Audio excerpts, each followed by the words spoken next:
Now, I am not a prude. If a movie's rated R, it's rated R. But there are movies out there that could be pushing the R rated boundary that could be NC-17, might be for many types of things.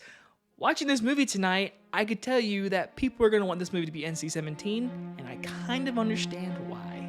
Here's Johnny. My mom always said life was like a box of chocolates.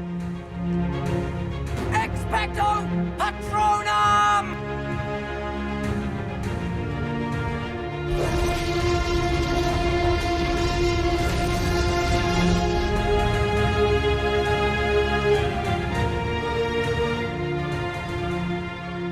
Stars Emma Stone and Mark Ruffalo, and is about the incredible tale about the fantastical evolution of Bella Baxter, a young woman brought back to life by the brilliant unorthodox scientist Dr. Godwin Baxter. From writer and director Yorgos Lanthimos, which, sorry if I said his name wrong, comes Poor Things, a movie that has been talked about for the past month. I've heard things for the past few months, but this past month it's been released all across places that aren't here, and I finally got the chance to watch this damn movie because there's been enough talk about it. But I can say this, for how original this movie is, I expected something different because the writer and director Yorgos, I mean, you have Killing a Sacred Deer and just something very off-putting and just good. The Lobster, off-putting and good. I really liked The Favorite. It felt a little normal, but he always makes beautiful looking movies and has a very weird type of lenses that he uses that's somewhat win or win for me, but in the end, he always makes a good looking movie. And I can tell you this, The Poor Things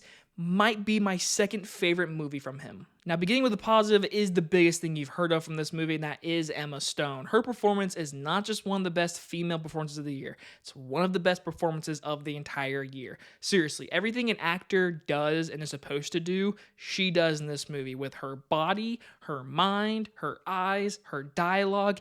Everything she is doing on screen is literally depicting of this character. A Frankenstein type of story where this woman is not alive and is brought back to life and has a different brain be put inside of her. And this brain is definitely not hers, and we'll get to that in a little bit. But the thing is with this movie, she is giving it her all. I mean, people have been talking about it a lot with all of how horny this movie is.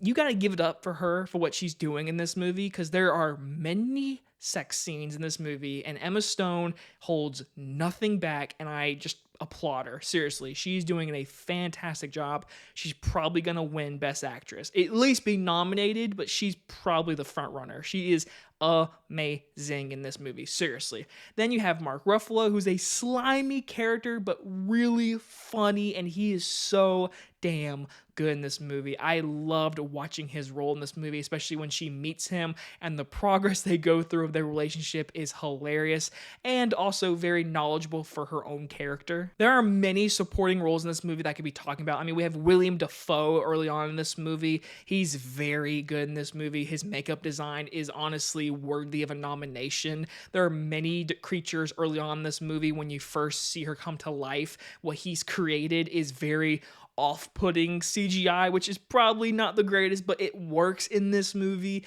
You have this great makeup design, which is definitely, like I said, nominated for an Oscar. The costume design, this world building, it's seriously just, it all works in this movie to a point where it's creative. Then you have Margaret Qualley, which, sorry if I'm saying wrong, she's from The Maid on Netflix. She hasn't been marketed in this movie, but she is in it, and she's really damn good in this movie. No one's going to talk about her, but she is so damn good. I've always liked her, and she is just keep going with her performances. I love watching her. And it's just, everyone in this movie just fits their roles. Everyone. For 2 hours and 20 minutes, this entire world kept me intrigued. And seeing Emma Stone learn and knowledge things about life in general, and women, and how they protect their bodies and their lives, and how they view things in the world. I mean, it goes through everything humans should be going for. And for 2 hours and 20 minutes, I'll say maybe 20 minutes too long. It does feel like a long movie. And I will say there are stuff that Emma Stone learns in this movie that kind of just like fast pace itself. Like there's one moment where she's like learning something, in the very next scene she knows this, this, and this. It's like, where did you learn that? And how did you know that? And let me say, there's something in this movie that's very off-putting. Now, I'm not going to say it downgrades this movie, but people are going to say it is. and it kind of is a spoiler, so I'm gonna be very vague. The brain she gets in this movie, the brain very early on in the movie, you learn where this brain's coming from. And it could be very disturbing for many people. And I think it is kind of disturbing when you think about all of the sex she has in this movie. Because that brain is in a grown woman's body, and everything you see in this movie, you have that in your head. Like, that brain is not fully developed. And where it come from might throw people off. So I'm going to say that just not spoiling it where it comes from, but it's something that could honestly make people not watch this movie. And I understand. I get it. But for the most part, it has amazing Oscar-worthy acting, great cinematography, great production design, great blocking, just a great story of this Frankenstein story that's very told differently, leading to an ending that I was not falling in love with, but in the end I said, Yorgos Lanthimos, you make weird movies. This movie's definitely weird, but I liked this weird movie. I'm going to give Poor Things an A-. So it is a very, very good movie, but I will not say it's one of my favorite movies of the year. It's a movie that I don't know if I'm going to be watching a whole bunch, but I definitely recommend for anyone out there that's saying Hollywood doesn't give me original movies. Here you go. This is it. This is very original and very different, and I enjoyed my time watching this movie. I don't know if I'll watch it again anytime soon, but hopefully you guys get a chance to see it because it's finally coming out wider this weekend. And if you guys enjoy this movie review, hopefully you like the new background. It's very echoing here, so let me know how the sound is down below. I love you guys. I'll see you guys in the next one. Bye, everybody.